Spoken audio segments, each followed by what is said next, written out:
Welcome back, y'all. I'm Robbie with Pursuit of Purpose. Thank y'all for joining me again this afternoon for another episode of In Office Gossip. Now, today, I'd like y'all to come sit by me because I want to talk to y'all about being disappointed in somebody else. Have you ever felt disappointed by someone else? Have you ever let someone else disappoint you? Why is that? You ever ask yourself, why do I feel so disappointed, or where does this come from? Well, what if I told you that you never had to be disappointed by anyone else ever again? What would you say? Would you believe me? Would you say, oh man, that guy's crazy? He doesn't know what he's talking about. There's no way he can save me from being disappointed. And you're right. I can't save you, but you can save yourself.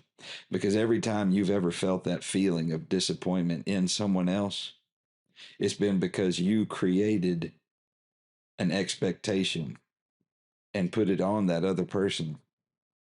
And typically, it was unreasonable or unrealistic. The fact is that we can't manage other people. The best managers in the world don't manage other people. All they can do is manage agreements and honor their part of the agreement. So you could be disappointed in an agreement not being met, and that's fair. But it's unfair to give another human the power to disappoint you.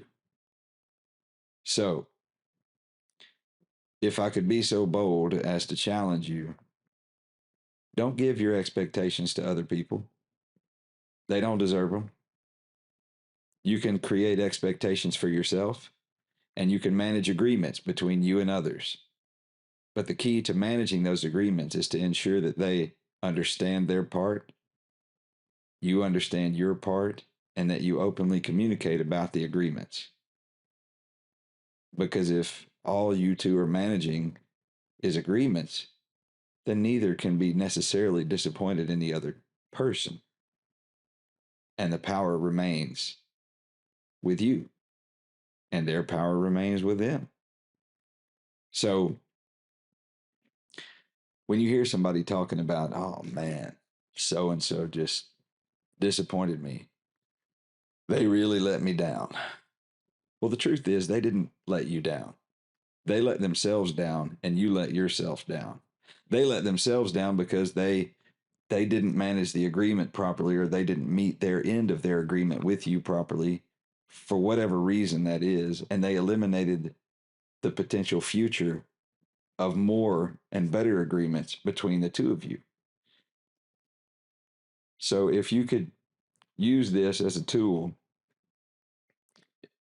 to better manage your relationships between others, I would encourage you that the most productive thing to keep yourself out of feeling disappointed is to focus on your expectations and focus on managing agreements. Make sure those agreements are clear.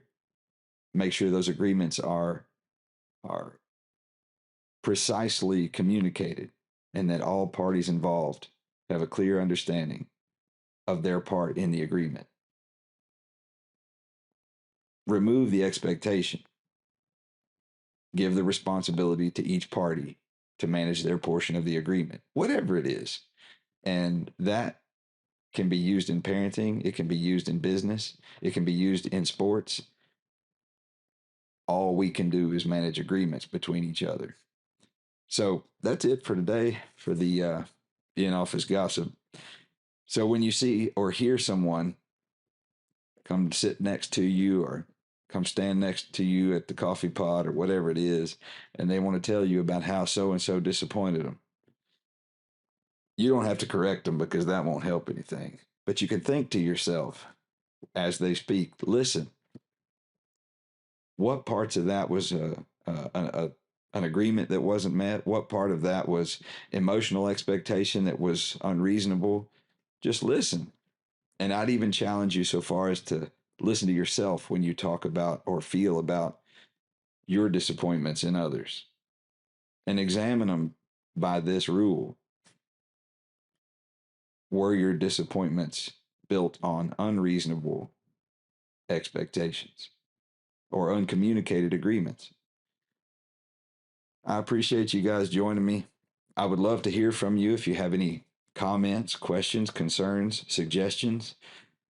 Please visit us on Facebook at Pursuit of Purpose or any other social media that we're involved in. I'd love some feedback. I'd love any ideas you may have. Y'all have a great day.